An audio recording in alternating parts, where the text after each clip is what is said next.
Selamat pagi, Assalamualaikum warahmatullahi wabarakatuh. Sahabat-sahabatku Supriyanto dimanapun teman-teman berada ya.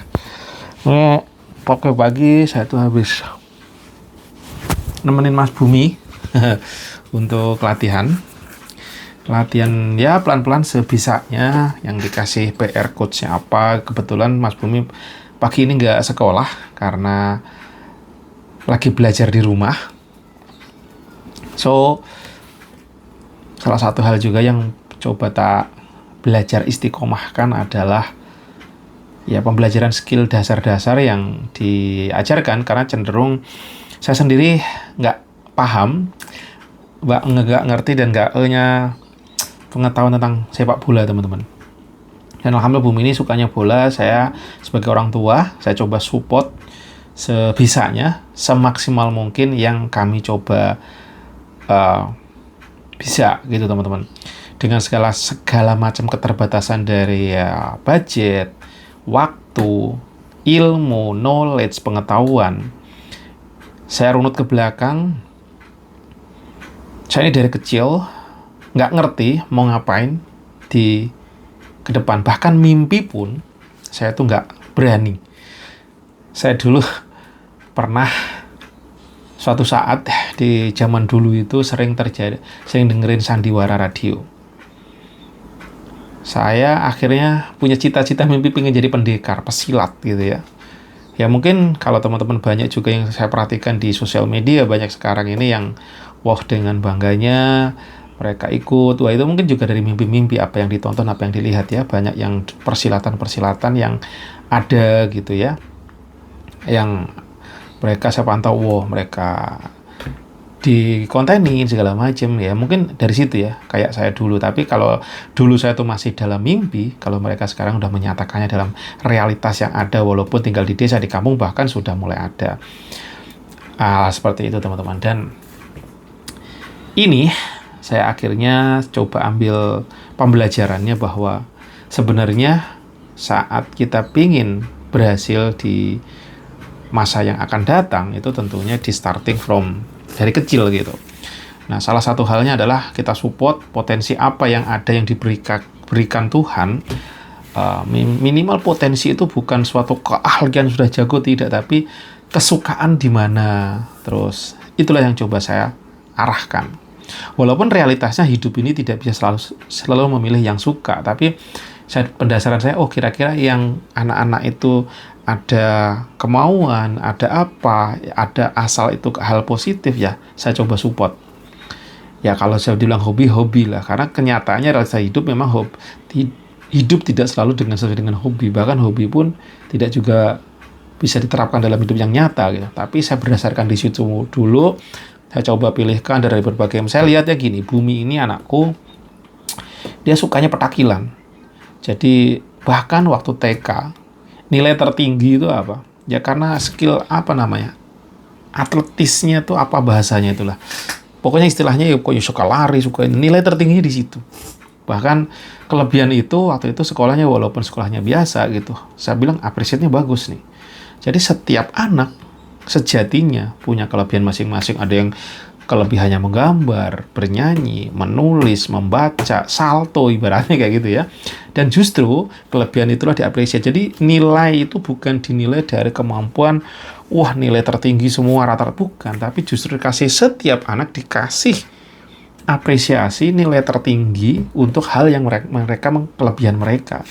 Dengan nawaitunya apa? Supaya itu bisa bertumbuh dan kelak menjadi, ya itulah yang diberikan Tuhan dan menjadi jalur kehidupannya mereka.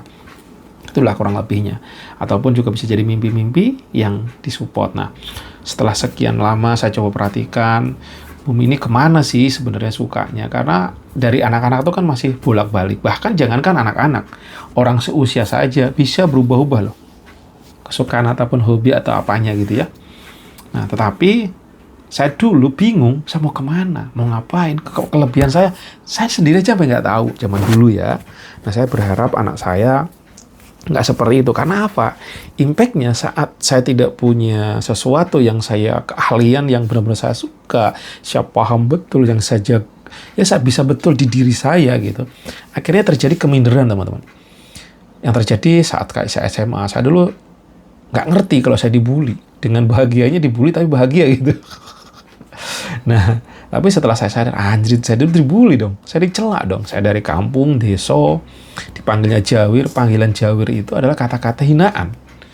Tapi saya dulu menganggapnya karena saya orang Jawa, seru-seru aja.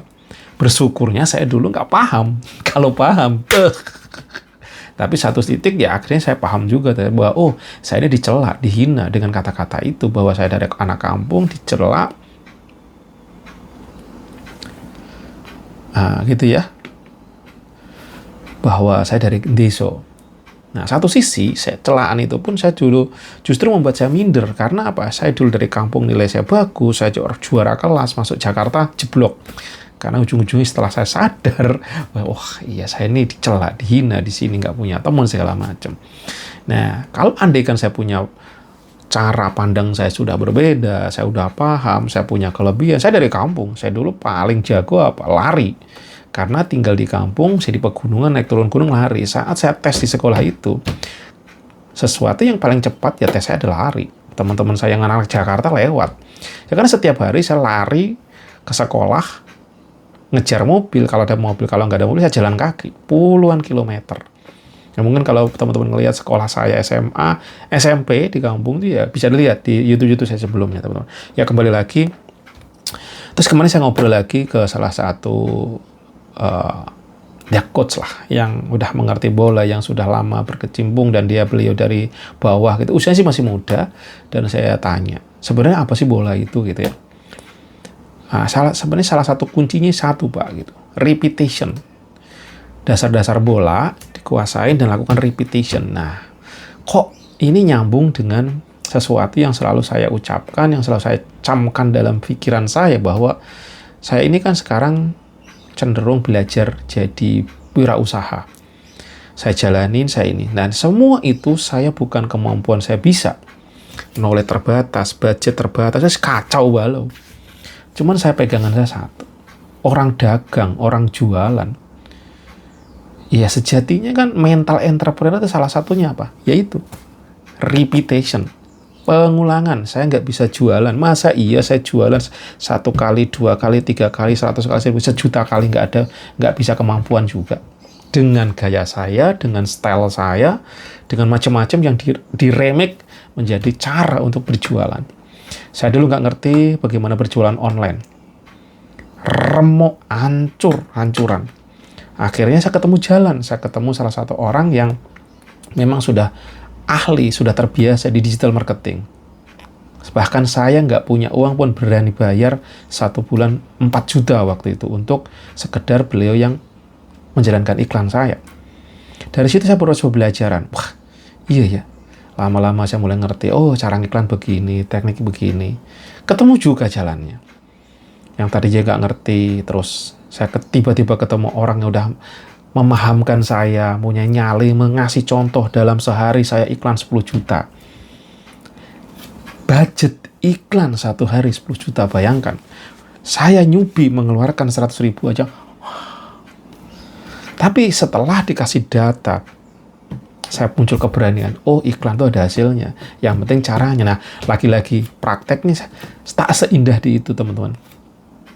Nah, kalau coba saya lihat ya, bisa kelihatan nggak ya di sini? Saya sedikit cerita juga. Ternyata saya mengeluarkan budget iklan untuk produk jualan saya di Somai gitu ya. Itu udah di atas 500 juta sepertinya. Coba saya maksimum ya. Dari 2001 nih maksimumnya. Datanya yang bisa tak tarik dari HP ya. Ini teman-teman. 511 juta. 353 biaya budget iklan saya.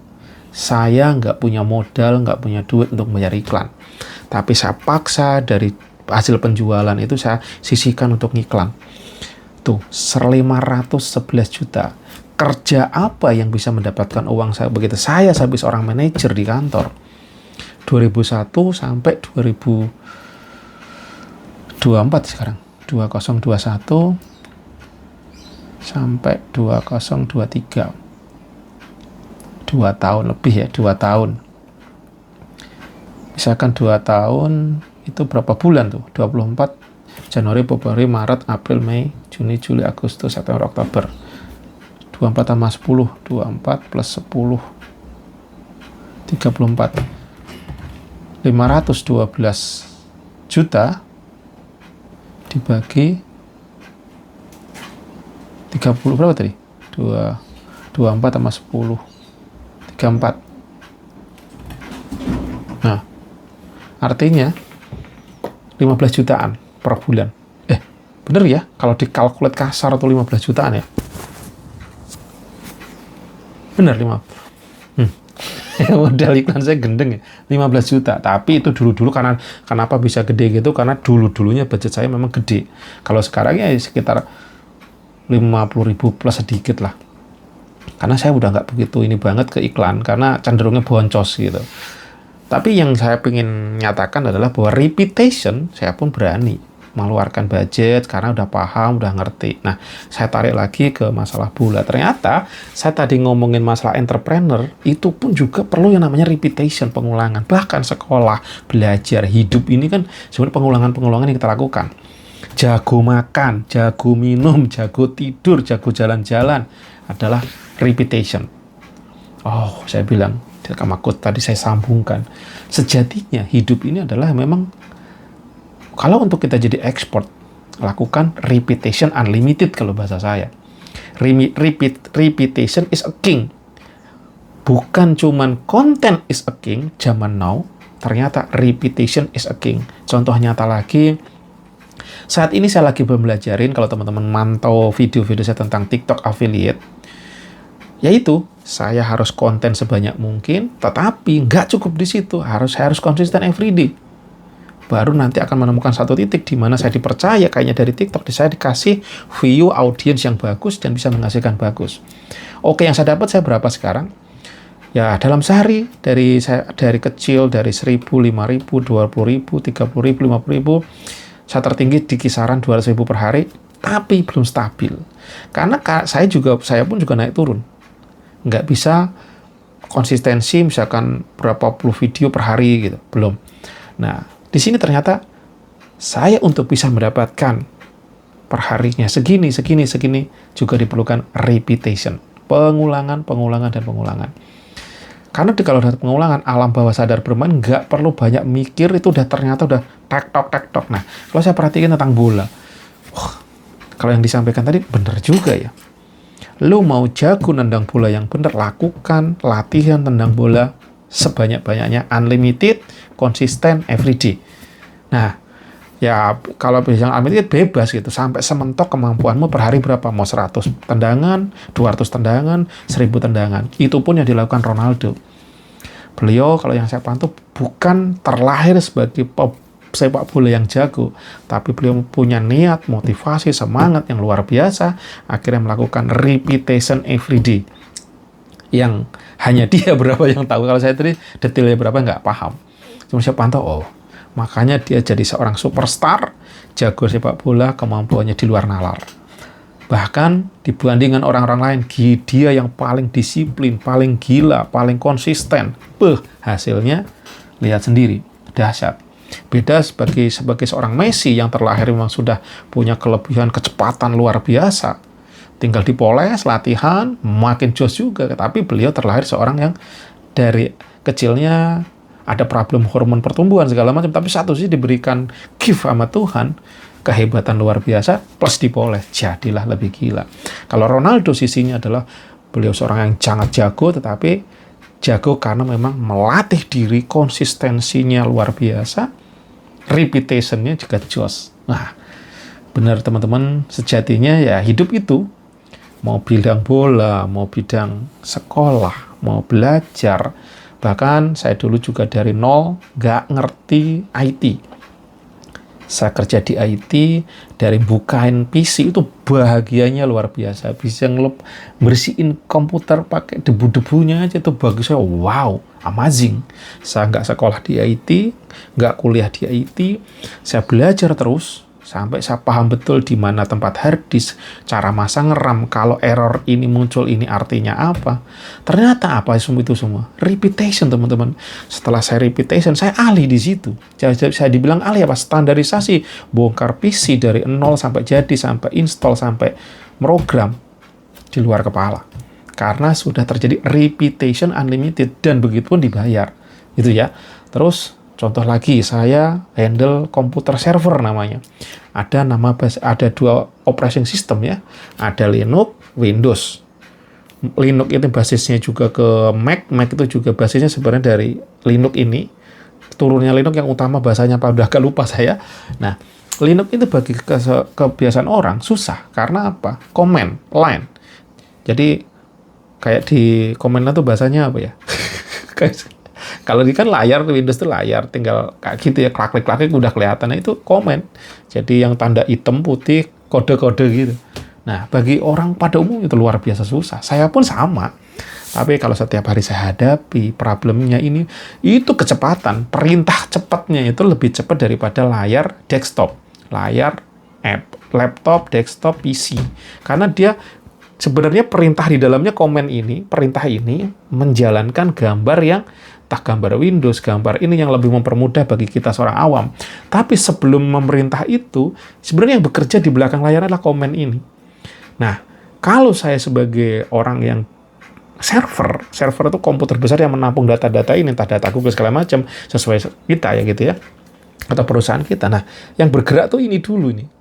Nah, kalau kita ini kecepatan luar biasa, orang baru mau buka layar, kita udah selesai. Bahkan berapa kali cepatnya, karena nggak perlu memerintahkan desktop tadi. Bahkan saya nggak pernah install desktop, tapi langsung komen semua. Ya bagi orang gendeng itu maksudnya opo gitu. Tapi karena saya melakukan repetition tiap hari, sampai detik komennya gini, larinya kemana, problem ini kemana, bisa dilakukan. Walaupun tidak mudah, teman-teman. Saya stres. Berhari-hari saya stres, kadang pernah kejadian lebih gila. Anak saya lahir, komputer server saya problem, saya nggak ngerti bagaimana solusinya, tapi kalau saya nggak turun, nggak ada yang ngerjain, bos saya juga nggak ada urusan, yang penting beres, urusan saya adalah dengan klien. Mau tidak mau saya cari cara, googling, nanya orang jawabannya, kalau udah senior harus dijawab, RTFM. Bahasa jawabannya sangat menampol, menginjak, mendorong. Apa tuh RTFM? Read the fucking manual. Jangan nanya mulu, baca tuh petunjuknya. Sial, baca petunjuk sampai ngelir-ngelir, sampai muntah-muntah juga nggak ada. Karena problemnya nggak situ, cuma memang kalau udah tahu knowledge-nya pasti ada arahnya. Misalkan problemnya di ujung lampu mati, bisa kabelnya, colokannya. Nah, itu. Tetapi karena saya dasarnya nggak punya, ya saya ngambang kemana nih? Mau hari gini macam. Ya ketemu solusi, tapi butuh time, butuh perjuangan, butuh repetition. Nah, repetition inilah tadi yang saya nggak tahu. Coba lagi, akhirnya paham. Dan kalau ketemu masalah itu, yang terjadi apa teman-teman? Problem itu membuat kita luar biasa kokoh, keras, kuat, ngerti. Nah, jadi masalah yang datang, kita sulit segala macam, ternyata saya larikan ke sepak bola. Kok sinkron juga? Kalau yang dibilang coach tadi, repetition, sulit untuk nendang bola lurus dengan power, passing dengan benar. Wah, ternyata butuh pengulangan luar biasa sampai alam bawah sadar, otak kita berpikir, kaki kita bergerak. Sinkronisasi. Di situ matematis perlu. Kenapa matematis? Karena otak dan ini tuh matematis. Ini kayak seni bermain. Saya dulu pernah bermain biola. Ternyata tangan bermain itu otak dan ini bergerak nih. Tak, tuk, tak, tuk. Itu kayaknya siapa bilang orang-orang main gitar bodoh. Bodoh dalam hal apa? Enggak, cerdas mereka. Orang bermain musik itu ternyata cerdas, teman-teman. Kenapa orang-orang kayak Socrates, orang-orang filsuf, mereka cenderung banyak bermain kayak biola, mendengarkan kayak gitu-gitu. Karena itu, buset, cerdas itu, bro. Nah, itu teman-teman, ya ini cerita ngawur saya di kepala. Dan mungkin kalau ada pembelajaran silahkan diambil, mungkin ngalor ngidul segala macam, tapi intinya adalah saya ingin ngebahas bahwa sebenarnya untuk menjadi seorang expert, ahli, salah satu hal yang bisa dijalankan memang apa satunya ya, repetition unlimited kalau bahasa saya. Kalau sampean mau di repetition 100 kali per hari sampai 1000 hari misalkan atau 3 bulan. Kalau menurut saya repetition unlimited every day. Ya sudah, kamu 100, 1000 terus sampai kita hidup, sampai kita ending dalam life kita, maka akan jadi seorang expert. Sebenarnya untuk jadi expert standar, misalkan untuk dasar, misalkan saya harus bisa nendang bola lurus ya, dengan repetition ini jam terbang 1000 jam, biasanya kadang-kadang begitu ngomong kan, untuk jadi expert lakukan pengulangan unlimited selama 6000 jam, 3000 jam. Kalau saya nggak bisa, terus aja. Ya, expert itu kan terus-terusan, sebagusnya gitu. Seorang profesor saat tidak berhenti belajar, kalah sama yang newbie, yang terus konsisten. Bahkan di TikTok saya, ini loh, expert, jago, kalah sama newbie yang konsisten. Ya itu katanya kemana, siapa tuh ngoceh? Benar juga gitu. Lu seorang newbie detik ini, tapi konsistenin, nggak peduli hujan, siang, malam, badai, melanda, terus konsisten lakukan terus. Ya tentunya terus itu bukan nggak ada istirahat, enggak. Maksudnya setiap hari lakukan terus saja. Sehari 2 kali, 3 kali, 5 terus naik. Ininya maksimalkan waktunya. Wah, expert lah, insya Allah. Gitu teman-teman. Nggak terasa, ngoceh segini aja langsung udah 20 menit. Kepanjangan. Edan!